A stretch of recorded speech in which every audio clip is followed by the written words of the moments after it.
Olá! A gente conhece bem aquela história clássica da ciência, não é? Génios de bata branca em laboratórios têm uma ideia brilhante, a tecnologia transforma essa ideia em algo útil e a sociedade avança, sempre em frente, numa linha reta de progresso. É uma história bonita, super otimista, mas e se ela for simples demais? Pois é, nesta análise vamos desmontar um pouco esse mito e ver como a ciência e a tecnologia funcionam de verdade. E olha, a história real é muito mais bagunçada. E por isso mesmo, muito mais interessante. Olha só esta citação do Vannevar Bush, que foi um cientista super influente depois da Segunda Guerra. Ela resume perfeitamente essa visão tradicional.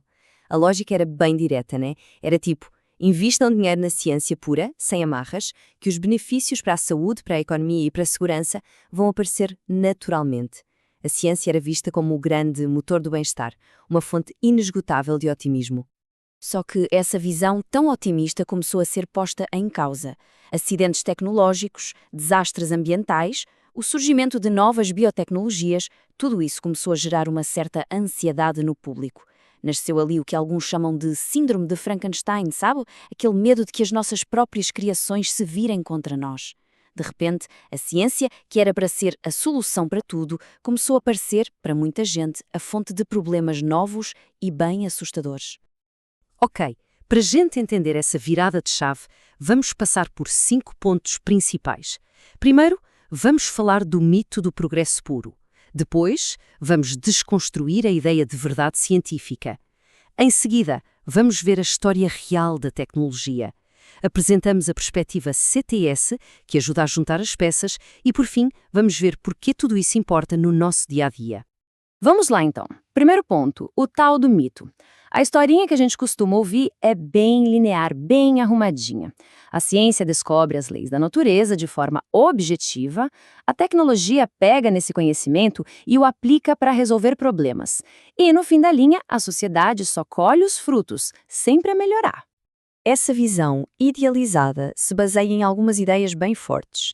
A ciência seria neutra, totalmente separada de interesses políticos ou valores sociais, a tecnologia seria só uma consequência direta e prática disso, e o progresso seria sempre cumulativo, como se a gente estivesse a empilhar tijolos de conhecimento, construindo um muro cada vez mais alto e perfeito.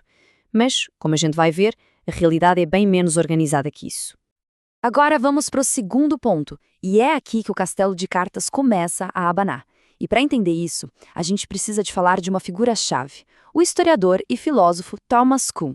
Ele basicamente virou essa ideia de progresso linear de cabeça para baixo, mostrando que a ciência avança através de rupturas, de verdadeiras revoluções.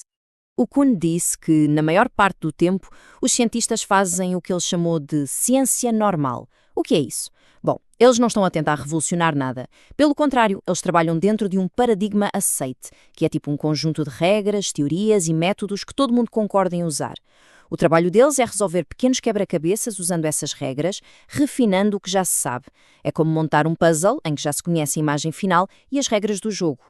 Mas é aí que a coisa fica interessante. E quando aparece uma peça do puzzle que simplesmente não encaixa? De jeito nenhum. Kuhn chamou a isso de anomalia. No início, os cientistas tentam ignorar, deixam a peça de lado. Mas quando muitas anomalias começam a acumular-se, a confiança naquele conjunto de regras, no paradigma, começa a rachar.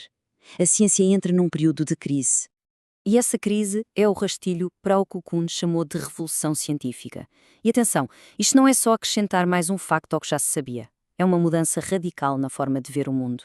O paradigma antigo é deitado fora e um novo, totalmente diferente, toma o seu lugar. As regras do jogo mudam por completo. Pensem na passagem da física de Newton para a de Einstein. O universo não mudou, mas a forma de o entender mudou da água para o vinho. Mas como é que uma nova verdade se impõe? Modelos como o EPOR mostram que, muitas vezes, é um processo de negociação social. Começa assim. Os dados de um experimento quase nunca são 100% claros.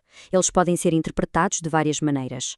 Depois, entram em jogo mecanismos sociais, o prestígio de um cientista, o poder de um laboratório, que empurram a comunidade para uma interpretação específica.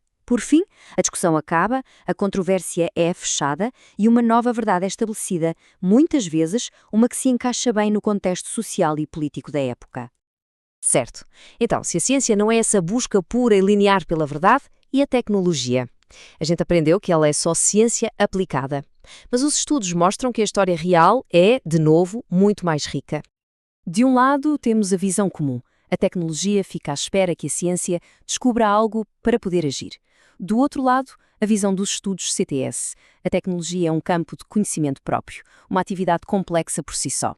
E o mais interessante é que muitas vezes o jogo inverte-se. É a necessidade de construir um motor mais eficiente, por exemplo, que força a ciência a investigar novos fenómenos, e não o contrário. O ponto-chave é este. A tecnologia tem a sua própria bagagem de conhecimento. O historiador Walter Vincenti, por exemplo, identificou todas estas categorias que compõem o saber tecnológico. A ciência é uma ferramenta importante na caixa, claro, mas é só uma delas. Há todo um universo de conhecimento sobre design, sobre materiais, sobre processos práticos, que nasce e se desenvolve dentro da própria engenharia. Tudo isto leva-nos ao nosso quarto ponto, a perspectiva dos estudos de ciência, tecnologia e sociedade, ou CTS. É esta lente que nos permite entender que a ciência e a tecnologia não são forças externas que caem de paraquedas sobre a sociedade. Não, elas são atividades profundamente humanas, que nascem dentro da sociedade, são moldadas por ela e, ao mesmo tempo, ajudam a moldá-la.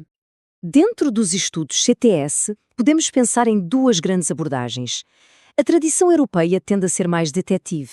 Ela quer abrir a caixa preta da ciência e da tecnologia para ver como as coisas são feitas lá dentro, para entender como fatores sociais e políticos influenciam o que acaba por ser considerado um facto. Já a tradição norte-americana foca-se mais nas consequências, no e depois. O que é que esta inovação faz ao ambiente, à economia, à nossa vida? São duas perguntas diferentes, mas super complementares. E, para vermos na prática como o contexto muda tudo, basta comparar a ciência feita na universidade com a ciência usada para regulação, por exemplo, por um governo. Na academia, o objetivo é a descoberta original, o reconhecimento dos pares, o tempo é mais flexível. Já na ciência reguladora, o objetivo é tomar uma decisão, muitas vezes com urgência, com dados incompletos e com uma enorme pressão legal. O método científico pode até parecer o mesmo, mas o jogo, os incentivos e os resultados são completamente diferentes. E assim chegamos ao nosso ponto final. E então, por que é que isto tudo importa? Bem, se a ciência e a tecnologia não são neutras, se são moldadas por valores e interesses, então as decisões sobre que tecnologias desenvolver e como usá-las não podem ficar apenas nas mãos dos especialistas. É um assunto que diz respeito a toda a gente. Isto leva-nos a pensar na ideia de literacia de uma forma muito mais ampla. Ser alfabetizado cientificamente não é só saber factos de cor, é ter as competências para participar ativamente nestes debates, é ter autonomia para formar a sua própria opinião, domínio para lidar com o mundo tecnológico que nos rodeia e capacidade de comunicação para dialogar com os outros sobre estes temas. No fundo, é a base para sermos cidadãos ativos no século XXI. Mas por que insistir em trazer o público para a conversa? Há 3 argumentos muito fortes para isso. O primeiro é instrumental, ou seja, prático. Quando as pessoas participam, as decisões são mais robustas e mais bem aceites. O segundo é normativo, uma questão de princípio. Numa democracia, as pessoas têm o direito de dar a sua opinião sobre decisões que afetam as suas vidas. E o terceiro, que é fascinante, é o substantivo. Muitas vezes, os cidadãos comuns, agricultores, pacientes, moradores de uma região, têm um conhecimento prático e local que os especialistas fechados nos seus laboratórios simplesmente não têm. E isto não é só uma ideia bonita na teoria, ok? Já existem muitos mecanismos concretos para fazer esta participação acontecer. Desde painéis de cidadãos, onde pessoas comuns deliberam sobre temas complexos, até inquéritos públicos, sondagens de opinião e mesmo o sistema judicial, que pode ser um palco para questionar tecnologias. O que nos deixa com a nossa pergunta final. A história do progresso tecnológico não é uma linha reta desenhada por gênios isolados. É uma história humana, confusa, cheia de escolhas, valores e consequências. E reconhecer isso não diminui a ciência, muito pelo contrário. Enriquece-a ao trazê-la para o centro da nossa conversa coletiva sobre o futuro que queremos construir. E por isso a pergunta permanece: quem deve segurar o lápis de arquiteto para desenhar esse futuro? Numa sociedade democrática, a resposta só pode ser uma: todos nós.